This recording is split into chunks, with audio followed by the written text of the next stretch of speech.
Baik, Assalamualaikum warahmatullahi wabarakatuh. Waalaikumsalam. Baik, bagaimana dengan kabar anak-anakku yang tercinta? Baik, alhamdulillah baik, Pak. Baik, sebelum kita mulai pembelajaran pada siang hari ini, alangkah baiknya kita berdoa terlebih dahulu. Berdoa menurut agama dan kepercayaan masing-masing. Berdoa dulu. Berdoa selesai. Baik, pada pembelajaran kita hari ini kita akan membahas tentang teks non fiksi deskriptif. Jadi teks deskripsi non fiksi deskriptif ini adalah teks yang berisi tentang fakta dan bertujuan untuk melukiskan sesuatu secara rinci sehingga pembaca bisa membayangkan objek, tempat, orang, atau peristiwa yang dideskripsikan. Jadi teks non fiksi deskripsi ini dapat kita lihat seperti surat kabar atau koran dan majalah. Karena teks ini non fiksi, maka isinya bukan tentang karangan atau cerita imajinatif, melainkan sebuah kenyataan. Contohnya yaitu tentang deskripsi teks tentang tentang Candi Borobudur dan tentang gambaran tentang suasana pasar tradisional dan penjelasan tentang tokoh-tokoh pahlawan nasional seperti Tunku Umar dan Perang Diponegoro. Sebelum itu, apakah pernah anak-anakku tercinta yang membaca atau mengetahui teks non fiksi yang pernah kalian baca? Seperti Rehan? Pernah seperti membaca artikel. Seperti Holland, seperti apa? Teks berita mungkin. Baik. Fauzan? Kalau saya mungkin seperti berita juga, seperti sama Holland. Oke, baik. Terima kasih. Jadi dari anak-anak yang telah membaca tadi, apakah sudah mengetahui ciri-ciri teks non fiksi deskriptif tersebut? Belum. Jadi teks deskripsi itu memiliki beberapa ciri. Yang pertama itu yaitu berisi fakta yang dapat dibuktikan dengan kebenaran. Seperti Candi Borobudur itu, dan itu diceritakan bahwa candi itu dibentuk karena apa dan itu benar nyata.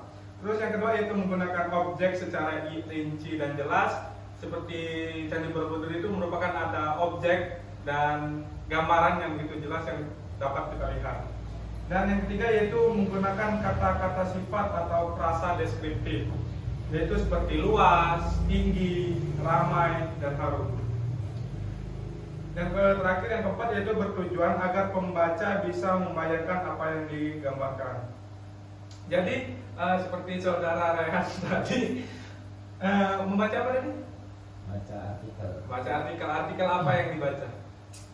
Artikel tentang perbedaan bahasa. Baik, dari artikel yang telah dibaca itu fakta apa yang yang anak Rehan dapatkan?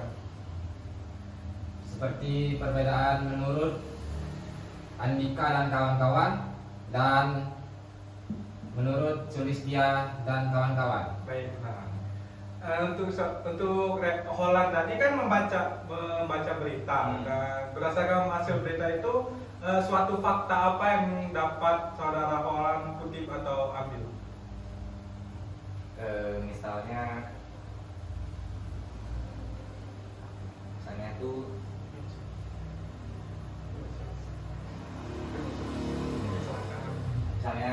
dalam kecelakaan itu ada 2 korban meninggal dan 5 luka-luka misalnya. Oke, baik, terima kasih Holland. Dan selanjutnya itu ada struktur teks non fiksi deskriptif, yaitu yang pertama ada identifikasi, yaitu menjelaskan apa atau siapa yang akan dideskripsikan. Seperti Holland tadi yang melihat berita, itu terlihat korban, itu akan dijelaskan siapa korban itu, apakah seorang laki-laki atau seorang ibu-ibu, itu bisa jadi. Terus yang kedua itu ada deskripsi bagian, jadi menjelaskan bagian-bagian ciri-ciri atau karakter fisik khusus dari objek tersebut. Seperti korban kecelakaan yang Holland tadi sampaikan, itu bisa seperti tingginya korbannya meninggal dengan ciri-ciri menggunakan kemeja atau berpakaian seperti dapat kita identifikasi. Jadi ada pun contoh singkatnya, yaitu saya akan menyampaikan, yaitu Monas adalah sebuah monumen nasional yang terletak di Jakarta. Monumen ini memiliki ketinggian sekitar 132 meter dan puncaknya berbentuk lidah api yang berlapis emas. Jadi ada yang tahu nggak sih untuk kita mempelajari, tujuan kita mempelajari teks non fiksi ini supaya biar mengapa? Baik, jadi tujuan kita mempelajari teks non fiksi ini supaya kalian dapat memahami dan melatih kemampuan menggambarkan sesuatu secara rinci dan faktual. Dan yang kedua itu mengembangkan keterampilan dan observasi dan menggunakan penggunaan bahasa deskriptif. Terus yang terakhir itu supaya membiasakan diri untuk menulis berdasarkan data nyata, bukan sebuah karangan. Jadi dari cerita kecelakaan itu kita bisa membuat teks yang kita susun menjadi seperti narasi dan berbentuk nyata dan bukan sebuah karangan. Jadi sebelum kita akan melakukan latihan, apakah ada yang ingin bertanya? Tidak ada. Sepertinya tidak ada, Pak. Baik, jika tidak ada, maka kita akan saya akan memberikan tugas latihan, yaitu buatlah satu paragraf tentang pengalaman yang anak-anak dapat, seperti berpetualang di suatu kota atau berjalan di danau dan menemukan apa. Dan saya akan beri waktu selama 5 menit. Baik, anak-anak, jadi Bapak di sini akan menunjukkan salah satu video bagian dari cerita non fiksi, yaitu berita. Silakan ditonton terlebih dahulu, maka kalian akan memberikan pendapat pada berita ini. Lama pedagang di pasar Cinde Palembang ludes terbakar pada Senin dini hari. Meski lapaknya ludes terbakar, para pedagang yang telah berdagang lebih dari 20 tahun masih menolak untuk direlokasi.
Baik, dari berita tersebut, anak-anak bisa memberikan pendapat kepada Bapak bagaimana berita tersebut disajikan atau dibawakan.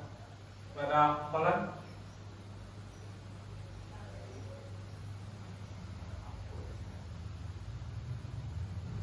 Rehan, silakan.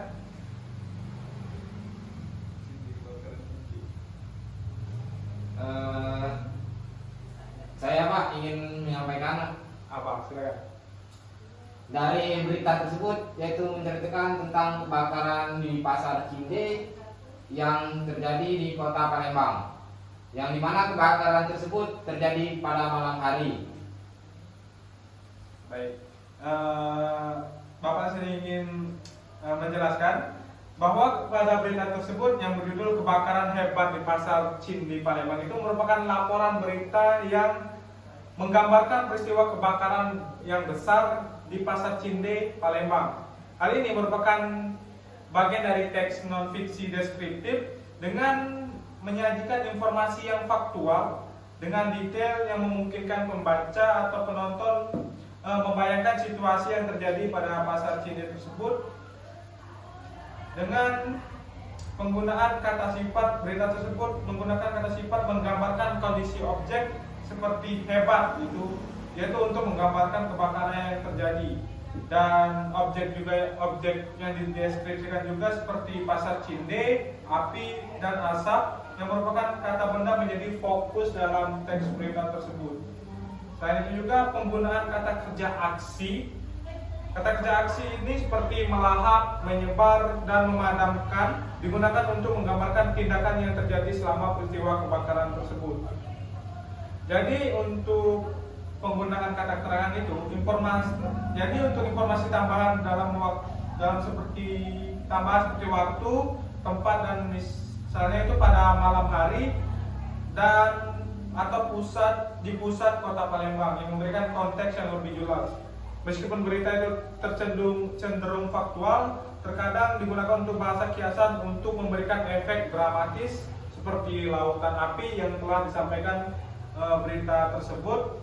Dan berita ini juga menyajikan detail seperti jumlah kios yang terbakar, upaya pemadaman, dan dampak pedagang, dan semuanya memberikan gambaran menyeluruh tentang peristiwa tersebut.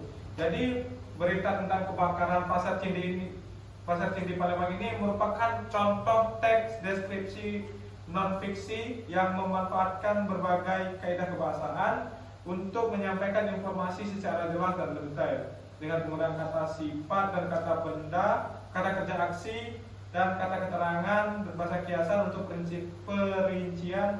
Semuanya berkontribusi dalam menggambarkan situasi secara vivid kepada pembaca atau penonton. Jadi itulah contoh teks non-fiksi deskriptif, yaitu berita yang Bapak sajikan. Baik, setelah saya memberikan waktu latihan tadi, jadi di sini saya akan menunjuk salah satu perwakilan kalian untuk membacakan teks non-fiksi yang telah kalian buat tadi. Baik, kepada saudara Hojan. Baiklah, cerita yang saya bawakan ini berlatar sore mau maghrib. Nah, saat itu saya keadaannya memancing di sungai itu. Sungai itu terkenal ada buaya. Pas saya mancing itu, mancing terus kan dapat ikan. Ada setengah ember saya dapat ikannya.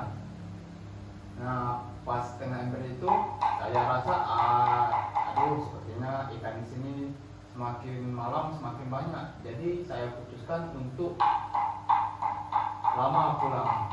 Sambil memancing tadi, tiba-tiba ada bunyi dari semak-semak. Saya heran kan.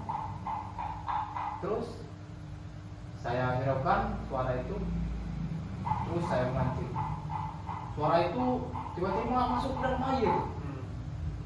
Pas saya lihat lebih teliti lagi, waduh, saya terkejut di situ melihat buaya kecil. Sepertinya ini tanda tidak bagus. Langsung saya di situ cabut pulang, meninggalkan pancing dan ember saya di lokasi. Baik, itu berdasarkan pengalaman Fauzan ya. Jadi dengan telah diberikan contoh tadi, kita dapat menarik suatu yaitu kaidah kebahasaan yang digunakan dalam teks non-fiksi itu. Yang pertama harus menggunakan kata benda khusus, seperti contohnya seperti Monas, Gunung Semeru, atau Komodo. Seperti Fauzan tadi telah memberikan kata benda khusus yaitu buaya dan pancing. Terus yang kedua yaitu menggunakan kata sifat. Contohnya itu megah, luas, dingin, dan hangat. Terus yang ketiga yaitu kata kerja pasif. Jadi untuk mendeskripsikan kondisi contohnya seperti dilapisi, dihiasi, dan dipenuhi. Terus yang keempat yaitu kalimat simplex atau kalimat sederhana satu pola, subjek, predikat, dan objek. Terus yang terakhir yaitu menggunakan majas perbandingan seperti simile atau metafora ringan jika diperlukan untuk memperjelas. Jadi untuk langkah-langkah menulis teks non fiksi deskriptif itu yang pertama itu kita harus menentukan objek yang akan dideskripsikan. Terus yang kedua yaitu kumpulkan data atau fakta objek tersebut bisa melalui observasi langsung, membaca atau wawancara seperti yang telah dijelaskan Fauzan tadi, yaitu berdasarkan observasi dia langsung. Terus yang ketiga yaitu susun kerangka deskripsi. Misalnya melalui bentuk umum, bagian-bagian penting, dan ciri-ciri khusus. Terus yang keempat yaitu gunakan kalimat yang rinci dan sistematis. Terus yang kelima yaitu gunakan panca indera untuk memperkaya deskripsi. Seperti yang telah Fauzan tadi ceritakan bahwa dia menggunakan panca indera pendengaran, karena Fauzan tadi sempat menceritakan bahwa dia mendengar sesuatu di semak-semak. Terus yang keenam, yang terakhir yaitu gunakan kata sifat dan kata keterangan yang tepat. Jadi itulah materi kita pada hari ini. Jadi jika ingin kurang jelas, kita dapat mempelajarinya lebih dalam untuk teks non fiksi deskriptif ini. Baik, saya akhiri. Wassalamualaikum warahmatullahi wabarakatuh. Waalaikumsalam warahmatullahi wabarakatuh.